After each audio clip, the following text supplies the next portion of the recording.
लेते हैं KNR construction की क्विकली एनालिसिस देख लेते हैं। चैनल को लाइक एंड सब्सक्राइब करना मत भूलिएगा। तो केएनआर में आप देख रहे हो कि स्टॉक में एक बुलिश सेंटीमेंट देखने को मिल रहा है। ओवरऑल एक अच्छा अप ट्रेंड भी यहाँ पे बनते हुए नजर आ रहा है।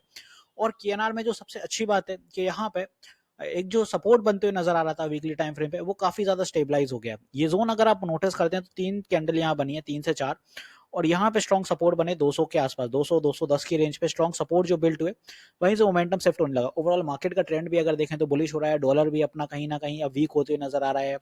रिटेल इन्फ्लेशन के जो डेटा आ रहे हैं वो भी पॉजिटिव नोट पे दिख रहे हैं कहीं ना कहीं। तो अब मार्केट एक थोड़ा सा अपसाइड पोटेंशियल देखने को मिल रहा है। उसकी वजह से पूरे ही मार्केट में ग्रीनरी देखने को तो मिल ही रही है। बात आती है कि केएनआर में जो आज अपनी तेजी देखने को मिली है वो भी अच्छी रही है, 11-12% रहा है। काफी दिनों से बराबर स्टॉक टूट रहा था। और करेक्शन की बात करें तो भाई केएनआर भी बहुत हैवीली फॉल हुआ है।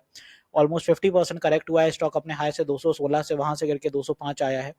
अब जाके फाइनली कुछ मोमेंटम बन रहे हैं। तो क्या केएनआर अच्छे मूव पकड़ पाएगा ऊपर के लिए? मतलब क्या ऊपर 250-300 जाएगा या फिर थोड़ा और टाइम लगेगा? वेल 20 डे ईएमए तो सस्टेन हो गया है, और जल्दी से जब भी सस्टेन होते हैं इस तरह से बुलिश कैंडल 2-3 बन जाती हैं तो मार्केट में इन्वेस्टर्स का अट्रैक्शन अलग ही समझ आता है।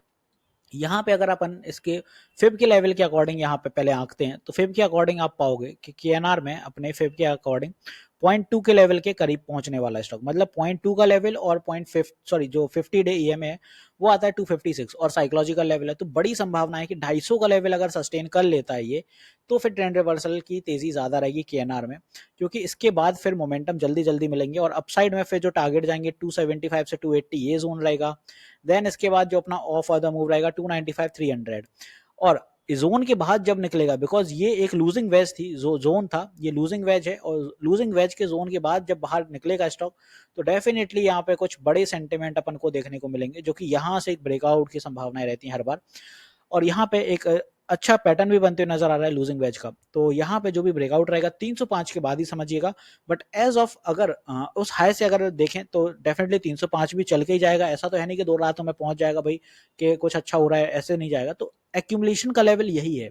बिकॉज मैं कहता हूँ यहाँ ब्रेकआउट पे एकदम से तो नहीं है कि 300 निकलेगा तो 400 के लिए भाग जाएगा, नहीं। यहाँ पे स्टॉक में भी कंसोलिडेशन की रेंज नहीं डेवलप करे।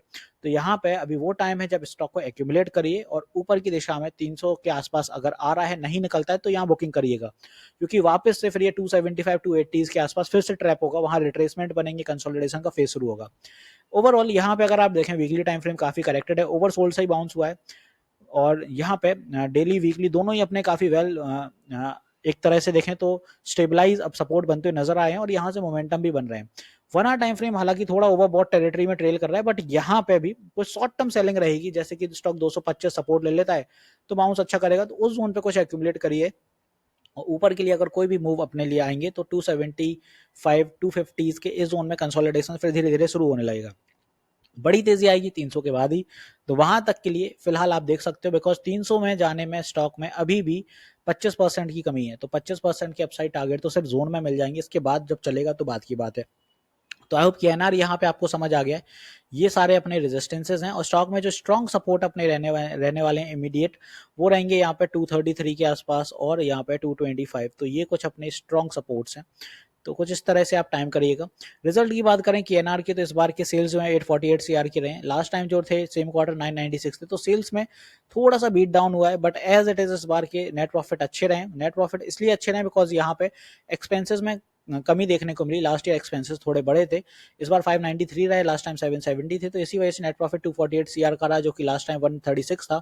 ईपीएस इस बार 8.84 रुपीज का हो गया, जो कि लास्ट टाइम 4.96 रुपीज था। इन्वेस्टर्स में अगर एफआई की बात करते हैं तो यहाँ पे स्टेक बढ़े, ऑलमोस्ट 7% हो गए, और डीआई के स्टेक यहाँ पे 30% के करीब ही चल रहे हैं।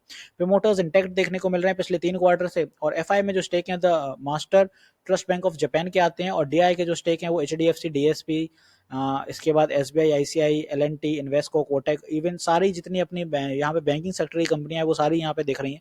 कोटक हो गया, एक्सेस हो गया, Invesco, Franklin, Nippon, UTI, Tata AI, Tata mutual fund, सारी यहाँ पे कंपनी है। तो आई होप यहाँ पे एक आइडिया लग गया होगा कि केएनआर को बैक्ड बाय जो डोमेस्टिक इंस्टीट्यूशन है काफी हैवी है। 30% का यहाँ पे स्टेक हैगा इनका।